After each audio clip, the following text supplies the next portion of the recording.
Hello, welcome back to another entrepreneurial training section. My name remains Prince Yemi Kasali. In this edition, we shall be talking about how to prepare insecticide. Before I go further, I want you to subscribe to our YouTube channel if you're yet to do so. And also, please follow us on Facebook if you are yet to do so. So let's move into the topic proper. We are preparing insecticide. We need some certain things if we want to prepare insecticide. We need kerosene. We need industrial camphor, we need sniper or combator, we need IPA, we need formalin or phenol, we need fragrance, and we need an oil-based color. So these are the chemicals needed to prepare our insecticide. If you are preparing 10 liters of insecticide, we need 6 liters of kerosene, we need 500 grams of industrial camphor, we need 6 packs of 100 milliliters sniper or combator, that is 600 milliliters of sniper or combator. Then we need IPA, that is 4 liters. We need formalin of 200 milliliters or phenol of 200 milliliters. We need fragrance of less than 100 milliliters. Then we need an oil-based color, just little. Color must be very little, and you might decide not to use color, so it depends on what you want to do.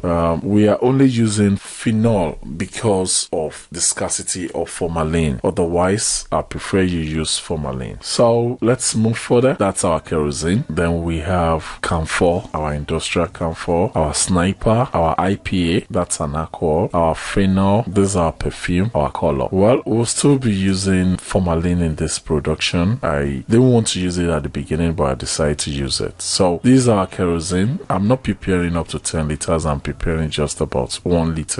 But I'm taking caution of the scale. So I'm adding camphor right now into my kerosene. So after adding the camphor, I have to stir and try to make sure it dissolves. It takes some time, but at least it dissolves. It's less than 2 minutes. So that's my camphor and my kerosene. So I'll be adding my sniper into it. So I'm adding sniper right now. Please take this away from children. Make sure children are not close to this production. So I'm stirring the solution. So I'll be adding my phenol. Now, one thing I note is phenol settles down. Please, if you are using phenol, make sure you are using not a transparent container, so that will not make people see that it is settling. Because if people notice your solution is settling, they feel it's inferior, and there is no how you spray your insecticide without mixing. So that doesn't make it inferior. But please make sure you are only adding it to a container that is not transparent. So that's our IPA. So I just added the IPA. That's our IPA. So I'm stirring after adding that. Then this is our color. So our color is an oil-based color. And please make sure the color I added to this is even too much. Make sure you are not having too much color, because some people spray it like me. If I use this kind of insecticide, I always make sure I spray it on the curtain, spray it on the bed sheet, spray it on the chair, and so on. So please, if you are using too much color, it will stain your home. Please make sure you are not adding too much color so that you don't get everywhere stain. Our perfume. So I'm adding our perfume right now. Like I said, I'm going to add formalin into this production. I just added formalin. So it is preferable for you to add formalin into the production and not to add phenol. Although phenol works, but the way it's settling, it's going to look inferior to your customers if you sell it with a transparent container. So I'll be adding my production into a container. See, it's settling, it's differentiating your production. So this is going to be poor for sales. So please make sure you're not using phenol so that you don't get it settled like this. So I just added it into my container. So my container is having the spray mouth. So that's all about insecticide. So thank you very much. My name remains Prince Yemi Kasali, and please subscribe to our YouTube channel and follow us on Facebook if you are yet to do so. Thank you.